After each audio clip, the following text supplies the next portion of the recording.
Hallo Leute, mein Name ist Marc. Heute reden wir über die im April produzierte HTS Stardust mit Kailh 8.0 Switches, Leute. Los geht's.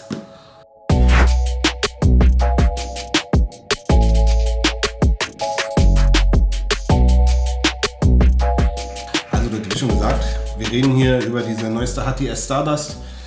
Ich habe hier die Universe Blue mit Kailh Editions, die Wireless mit Kailh Editions.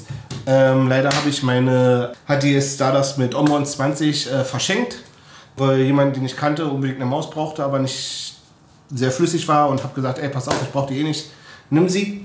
Wir haben, wie einige von euch wissen, auf Twitter schon gepostet, dass wir unsere Lieferung von G-Boost gekriegt haben, die wir an euch verkaufen wollen.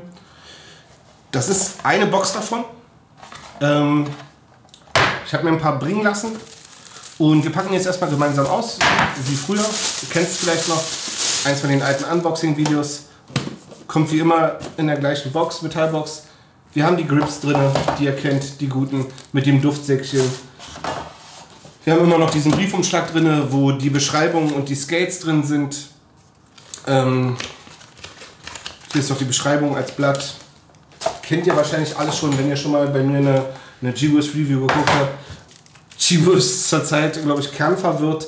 Eine Sache, die uns direkt aufgefallen ist, die haben hier draußen die ganzen Angaben raufgedruckt und dann hat man einfach raufgedruckt, dass Omron 20 Mils drin sind. G-Boost macht einfach, egal was ihr hier für eine Ausführung nimmt, die verkaufen einfach eine Box. Da wird immer das gleiche raufgedruckt. Bei der Universe Blue haben sie noch einen Aufkleber rüber gemacht, dass Kailhs drin sind. Hier haben sie es einfach stehen lassen, Omron.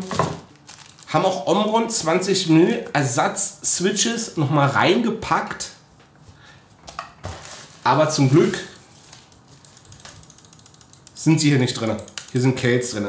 Sieht man auch schön, wenn man die halt, wir können mal gucken, ob man es an der Kamera sieht, wenn man die halt dann schön ins Licht stellt, sieht man, dass die Kailh Black Dots drin sind, die halt von der Seite transparent sind, die Switch-Gehäuse und oben den schwarzen Punkt haben. Ich habe die auch schon gespielt. Die ist hier unten. Das ist auch eine von den neuen, die ich aber schon gespielt habe. Die ist auch schon beklebt. Und ein riesengroßer Unterschied, der mir halt direkt aufgefallen ist, ist das hier.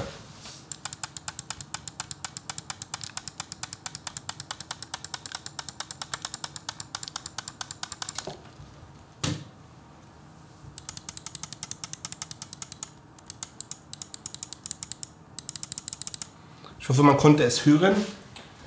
Diese Universe war die erste mit Kailh-Switches, die man kaufen konnte bei G-Boost. Und wie ihr gehört habt, ist das Klicken hier sehr schwer. Also das ist auch sehr laut. Ich weiß nicht, warum das so war bei der. Ist halt, man brauchte halt im Vergleich zu dem Omron 20 Mil, die ich davor hatte, braucht man hier sehr viel Kraft, um die auszulösen.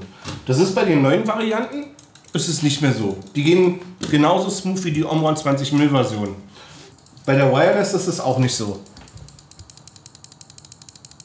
Die Wireless lässt sich auch sehr schnell klicken und sehr einfach. Hier war halt auch so, dadurch, dass es so hart war, also es hat sich wirklich hart angefühlt, konnte man die auch gar nicht so schnell klicken, wie man wollte. Ganz komische Nummer gewesen. Hab auch schon ein bisschen gegoogelt gehabt. Ein paar Leute haben das Problem auf Reddit auch. Ein anderes Manko, was viele Leute gesagt haben, war, dass diese Tasten sich zu doll bewegen. Ich mache das jetzt mal hier für euch.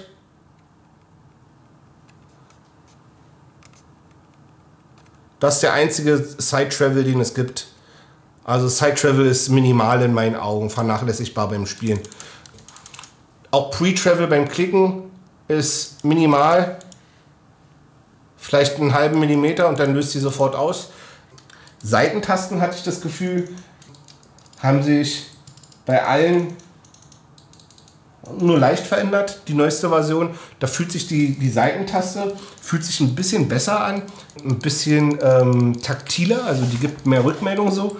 Bei der allerersten, die ich hatte, musste ich sagen, da waren die Seitentasten sehr, sehr, sehr, sehr squishy. Die waren halt wirklich nicht geil. Genau, das ist meine allererste. Das ist ja halt noch die nicht 2021 Version ohne den Sensor unten.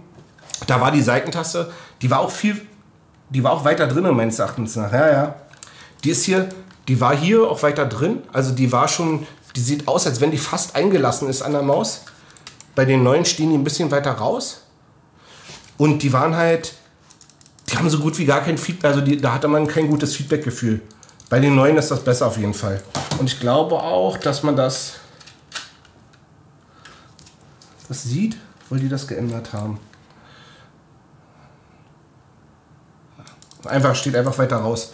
Und hier mal auch nochmal der Klickvergleich. Omron 20 mm von 220.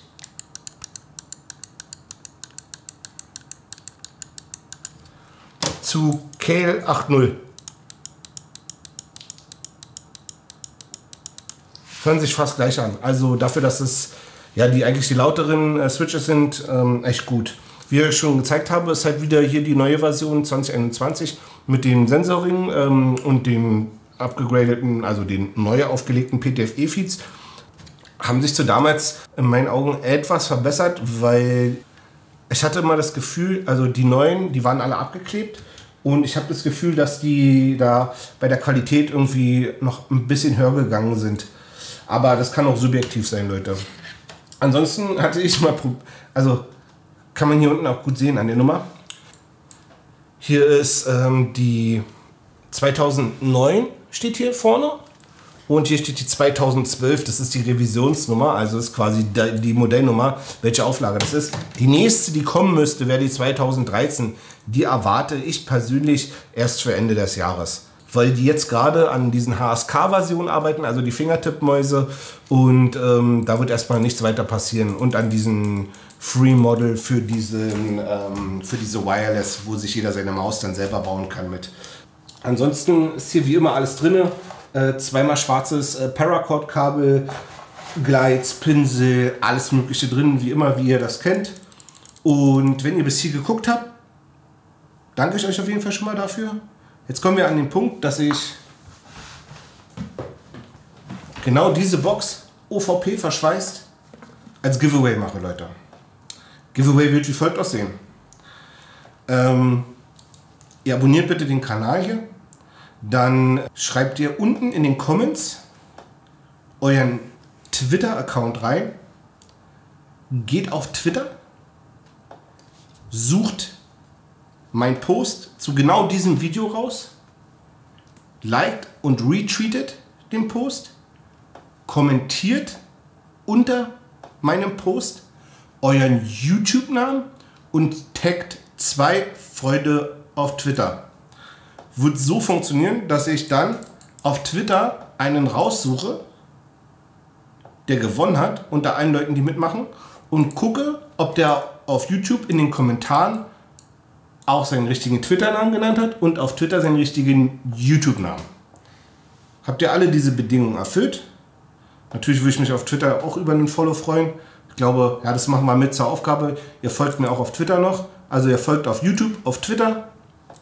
Kommentiert das Video auf YouTube mit eurem Namen, den ihr auf Twitter habt. Kommentiert den Videopost auf Twitter, liked ihn, retweetet ihn und taggt noch 2 neue Freunde. Das sind die Bedingungen. Ich lose dann jemanden aus und der bekommt von mir diese OVP HTS der neuesten Version zugesendet, Leute. Das war's jetzt von mir soweit. Wenn das Video hier draußen ist, müsste, ich hoffe, diese hat die auf Amazon zu finden sein von uns. Ansonsten wird auf Twitter ein Link gepostet von unserem eigenen Shop, wo ihr die dann, wenn ihr Bock drauf habt, wenn ihr nicht gewonnen habt, in unserem eigenen Shop kaufen könnt. Danke euch fürs Zuschauen, Leute. Ich wünsche euch noch eine angenehme Zeit und hoffe, wir sehen uns im nächsten Video. Bis dann, ciao.